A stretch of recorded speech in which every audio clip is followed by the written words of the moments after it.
Hi everyone! So get ready with me at dahil nga nakalive ako ngayon ng 2 days, wala akong pasok kaya naisip ko pumunta ng Kyoto Station kasi medyo matagal-tagal na rin na hindi ako nakakagala at dahil nga medyo limited yung budget natin ngayon, naisip ko sa malapit lang ako gumala para hindi ako masyadong mapagastos. Actually, medyo matagal-tagal na rin pinaplano kong pumunta talaga dun sa Kyoto Station last year pa pero nga dahil medyo tinatamad ako ng mga nakaraan, hindi talaga ako matuloy-tuloy. But for today's video nga, magpe-prepare lang naman ako ng sarili ko at sa second part ng video ko na lang ipapakita yung pamamasyal ko sa Kyoto Station. Medyo kasi mahaba yung mga video ko dyan kaya kailangan ko talagang putulin at gawing part 1, part 2, or part 3 kung meron pa. Tapos na nga ako dyan magplansya ng hair at pagkatapos naglagay din ako ng onting makeup para naman may filter yung mukha ko pag may time. At dahil nga nagve-vlog ako every gala ko, kailangan ko din talaga mag-makeup para naman maayos yung itsura ko dito sa screen. Charot. So after ko nga dyan maglagay ng eyeshadow and eyebrow, naglagay na rin ako nitong pinaka-favorite kong lipstick na galing pang Pinas.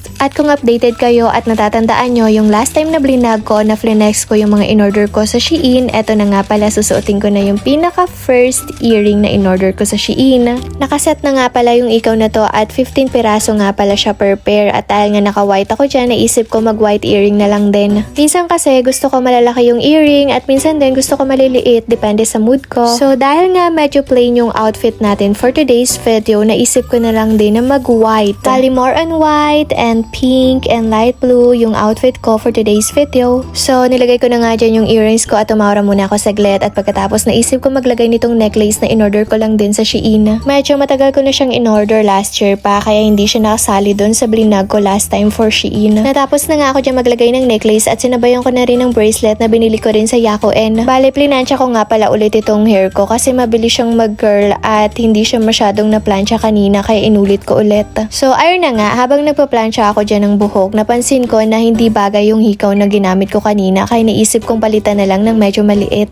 Ito na nga yung pinalit kong hikaw at ito na yung naging final outlook ko. Bale, mas comfortable ako at mas okay siyang tignan. So ayun na nga, pagkatapos ko maglagay-lagay ng kung ano-anong kaekekan dyan, tinuloy ko pa rin yung pagplansya ko ng buhok kasi hindi pa ako nasasatisfied. Actually, matagal talaga ako mag-ayos sa buhok. Sa blower pa lang ubos na yung oras ko pero dahil nga gustong-gusto ko straight yung hair ko, kailangan kong pagtsagaan. At syempre, pagkatapos natin mag-makeup at yung final outlook sa face, kailangan yung susuotin naman nating pambaba which is sapatos. So for sure, hindi na kayo magtataka kung bakit naka-white shoes na naman ako kasi every gala ko sa mga vlog ko, lahat naka-white shoes lang talaga ako. Sobrang favorite ko talaga kasi yung white as in super. Kaya naman mostly lahat ng mga shoes ko, puro white lang talaga yung makikita nyo. Wala kang makikitang iba't ibang klase ng kulay. Puro white lang, iba't ibang klase lang ng design at meron din konting black. Kaya kung di kayo naniniwala na color white talaga yung shoes na favorite ko, balikan nyo yung mga vlog ko before. Di kayo maniniwala guys, pero sobrang mura lang talaga ng sapatos na to. 300 yen lang talaga siya as in. Kaya binili ko na talaga ng walang patumpik-tumpik at karaka-raka jarn.